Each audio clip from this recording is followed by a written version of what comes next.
దానిని బట్టి ఆ ఊర్లో ఉన్న స్త్రీలందరూ పాటలు పాడుతున్నారు. ఏమని? సౌలు వేల కొలది, దావీదు 10,000 కొలదిని చంపగల సామర్థ్యము కలిగిన వాడు వారు పాటలు పాడుతూ ఉంటే, నాట నుండి కూడా సౌలు అతని మీద విషపు చూపు నిలిపారు అన్నాడు. అంటే ఎప్పుడైతే అలాంటి గర్వం, అలాంటి అసూయ తనలోకి వచ్చిందో దేవుని ఆత్మ బయటకు వెళ్ళిపోయారు, దురాత్మలోనికి ప్రవేశించింది. అప్పుడు ఏం జరిగింది? 16వ అధ్యాయం మనం చూస్తాం. 16వ అధ్యాయం నుంచి మనం చూస్తాం. అప్పటికి 15వ అధ్యాయం దేవుడికి విరోధంగా అతడు తప్పిదం చేశాడు. దేవుడు వద్దు అన్న పని చేశాడు. అంటే అందరినీ చంపేయమన్నాడు, కానీ ఇతను ఏం చేశాడంటే కొన్నిటిని దేవుడికి బలిగా ఉంచుదామని కొన్ని ఎద్దులను అతడు పక్కన పెట్టాడు, బలిష్టమైన వాడు. దేవుడు అన్నాడు అందరినీ చంపే, అన్నింటినీ చంపే అన్నాడు, కానీ అతడు ఆ పని చేయగా దానిని బట్టి దేవుడు అతను విడిచిపోయాడు. 2 సార్లు దేవుడికి విరోధంగా అతడు పాపం చేశాడు దేవుడి మాట మీద. దానిని బట్టి దేవుని ఆత్మ అతనిలోంచి వెళ్ళిపోయి దురాత్మలో ప్రవేశించింది. ఆ తర్వాత దావీదు సితారు వాయిస్తూ ఉంటే అతని నుంచి దురాత్మ బయటికి వెళ్ళిపోతుంది. 17వ అధ్యాయంలో గొలియాతును చంపేశాడు.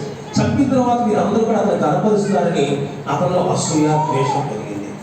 దావీదుని 2-3 సార్లు చంపాలని బల్లె విసిరాడు, తప్పించుకున్నాడు దేవుని కృపను బట్టి. అయితే ఆ తర్వాత దావీదు తన కుమారుడితో, తన సైన్యంతో చెప్తున్నాడు, మీరు దావీదును చంపేయాలి అని చెప్పాడు. ఈ విషయము దావీదుతో యోనాతాను చెప్పాడు. సౌలు చెప్పాడు యోనాతానుతో, తన కుమారుడితో. అయితే యోనాతాను దావీదు అందరూ స్నేహితులు కాబట్టి యోనాతాను వెళ్ళి దావీదుతో చెప్పాడు, మా నాన్నని చంపారనుకుంటున్నాడు, బెటర్ నువ్వు పారిపోవడం మంచిది అన్నాడు. ఆయన వెళ్ళిపోయాడు. రామాలో సమూయేలు ప్రవక్త ఉన్నాడు, అక్కడికి వెళ్ళిపోయాడు. సమూయేలు ప్రవక్త మొత్తం చెప్పాడు, దావీదు ఇలాగా నన్ను సౌలు చంపాలని ప్రయత్నం చేస్తాడు. ఓకే, ఇవన్నీ జరిగిన సందర్భం. మనం 1 సమూయేలు గ్రంథం 21వ అధ్యాయం 10 నుంచి 17 మనం చూసినట్లయితే, అప్పుడు రామా నుండి నాయోతు అనే ప్రాంతానికి వెళ్తాం. నాయోతు నుండి ఫిలిస్తీన్ల దేశానికి వెళ్ళాడు. ఎవరు? దావీదు. అదేనండి, వెళ్ళాడు. వెళ్ళినప్పుడు ఏం జరిగిందంటే, దావీదు ఫిలిస్తీన్ రాజు అయిన ఆకీషు వద్దకు వెళ్ళాను అని రాయబడింది అక్కడ. ఆకీష్ అనేది అసలు పేరు, అతని పేరు అసలు పేరు ఆకీషు. కానీ ఆ రాజులందరికీ కూడా అబీమెలెకు అని బిరుదిస్తారు.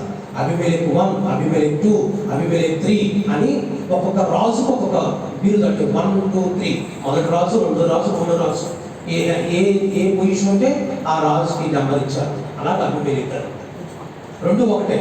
ఆకీషు రాజు. సరే, ఆకీషు రాజు దగ్గర దావీదు వెళ్ళినప్పుడు అతను చుట్టుముట్టారు ఫిలిస్తీన్ అందరూ కూడా. గాతులో చుట్టుముట్టి, రే దావీదా, ఈరోజు నీ పని అయిపోయింది. ఎందుకంటే మా గాతు వాడైన వీరుడైన శూరుడైన గొలియాతును చంపావుగా, ఈరోజు నువ్వు ఒక్కడ